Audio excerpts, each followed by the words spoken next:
4 মাসের টানা ঝড় বৃষ্টির পর অবশেষে বিদায় নিতে চলেছে চলতি বছরের দীর্ঘতম বর্ষা মৌসুম। আবহাওয়া অধিদপ্তর জানিয়েছে আর কয়েকদিনের মধ্যেই পশ্চিম মৌসুমী বায়ু পুরোপুরি সরে যাবে। এদিকে বর্ষার বিদায়ের সঙ্গে সঙ্গেই আসছে একাধিক শৈত্যপ্রবাহের পূর্বাভাস।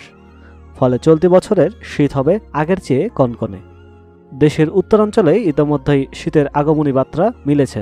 পঞ্চগড়ে সকালে কুয়াশায় ঢেকে যাচ্ছে চারিদিক, বাড়ছে শীতের অনুভূতি। দীর্ঘমেয়াদী পূর্বাভাসে বলা হয়েছে অক্টোবর মাসে স্বাভাবিকের চেয়ে বেশি বৃষ্টি হতে পারে। বঙ্গোপসাগরে 3 থেকে 6টি লঘুচাপ সৃষ্টি হওয়ার আশঙ্কা রয়েছে, যার 1 থেকে 2টি ঘূর্ণিঝড়ে পরিণত হতে পারে। মাসের প্রথমার্ধে সারা দেশে বজ্রবৃষ্টি হতে পারে 3 থেকে 8 দিন পর্যন্ত। তাপমাত্রা ক্রমান্বয়ে কমলেও অক্টোবর জুড়ে দিন ও রাতের তাপমাত্রা স্বাভাবিকের চেয়ে কিছুটা বেশি থাকতে পারে। তবে মাসের শেষের দিকে মৌসুমী বায়ুর বিদায় নিলেই বাড়বে শীতের আমেজ।